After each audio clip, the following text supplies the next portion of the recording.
Assalamualaikum warahmatullahi wabarakatuh. Perkenalkan, nama saya Nur Apni Ajijah dengan NIM 20111020044 dari Program Studi Manajemen Pendidikan Islam Lokal 1 dari Universitas Islam Negeri Sultan Haji Muhammad Idris Samarinda. Di sini saya akan membawakan presentasi dari mata kuliah Kepemimpinan Pendidikan yang diampu oleh Profesor Dr. Haji Muhammad Ilyasin, MPD, dengan judul Pengertian dan Konsep Dasar Kepemimpinan.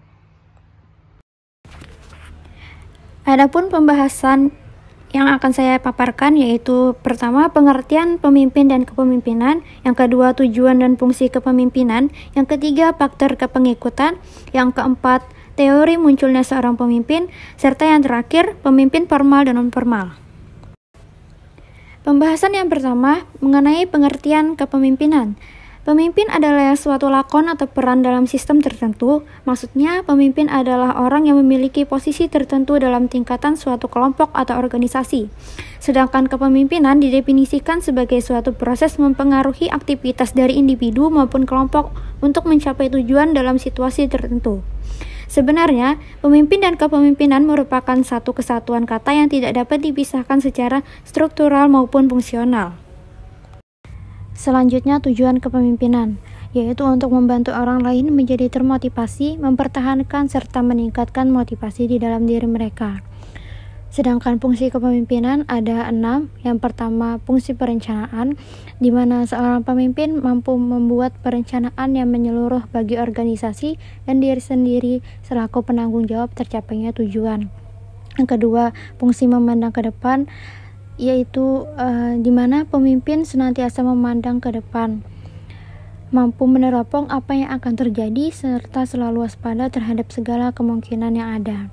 Yang ketiga, fungsi pengembangan loyalitas, di mana fungsi ini tidak hanya di antara pengikut, tetapi juga untuk para pemimpin tingkat rendah dan menengah dalam organisasi. Selanjutnya, fungsi pengawasan. Fungsi pemimpin untuk senantiasa meneliti kemajuan pelaksanaan perencanaan. Yang kelima, fungsi mengambil keputusan. Fungsi mengambil keputusan ini merupakan fungsi kepemimpinan yang tidak mudah dilakukan.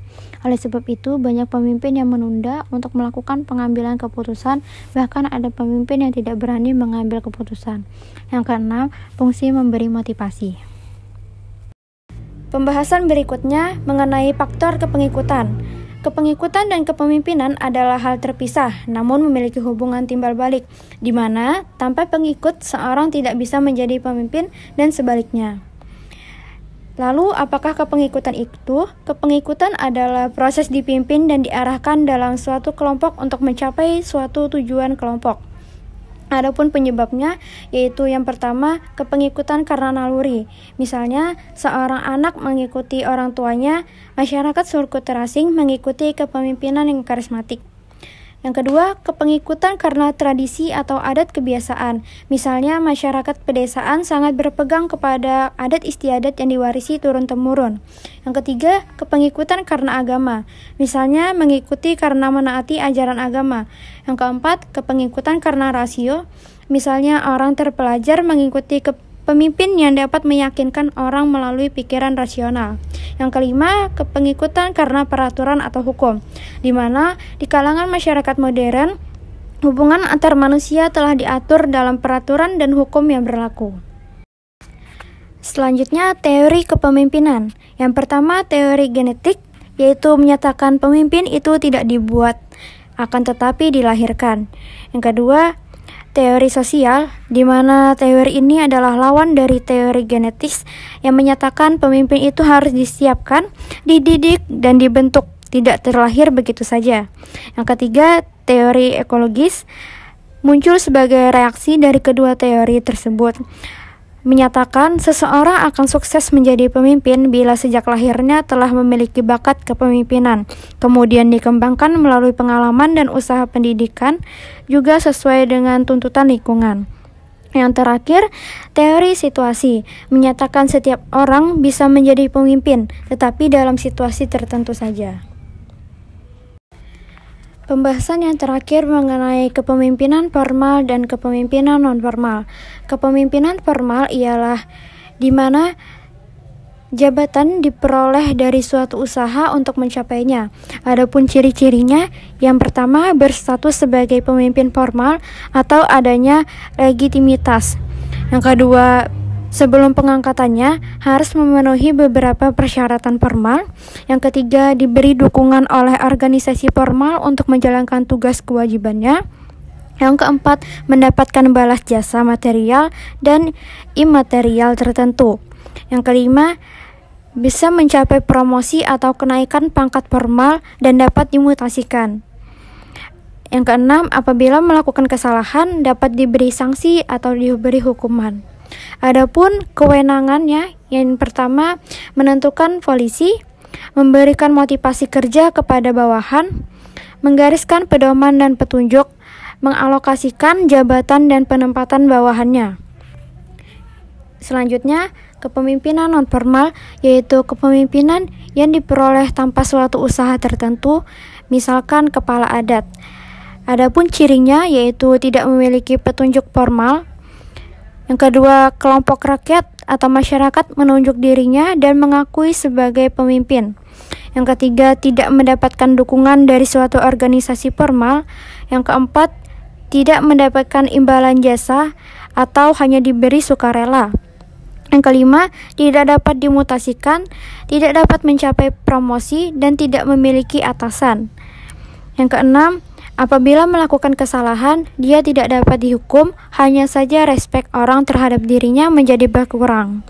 Adapun faktor-faktor kepemimpinan non formal, yaitu keturunan sendiri, misalkan keturunan bangsawan, keluarga kaya raya, rakyat jelata, dan lain-lain. Yang kedua, karena memiliki kekayaan berlimpah ruah yang dicapainya sendiri. Yang ketiga, taraf pendidikan yang lebih tinggi dibanding dengan orang lain. Yang keempat, pengalaman hidup yang lebih banyak sehingga memiliki kualitas dan keterampilan teknis tertentu. Yang kelima, memiliki sifat-sifat karismatik. Kesimpulan dari materi saya yaitu pemimpin lebih mengarah kepada orang, sedangkan kepemimpinan lebih mengarah kepada perilaku, yakni perilaku seseorang yang mempengaruhi aktivitas orang lain untuk mencapai tujuan yang diinginkan. Adapun tujuan dan fungsi kepemimpinan yaitu memberikan motivasi, mempertahankan serta meningkatkan motivasi di dalam diri mereka. Adapun kepengikutan dan kepemimpinan adalah hal berbeda. Kepengikutan sendiri adalah proses dipimpin dan diarahkan dalam suatu kelompok untuk mencapai tujuan kelompok tersebut. Kepemimpinan sendiri terbagi menjadi dua, yaitu kepemimpinan formal dan non-formal.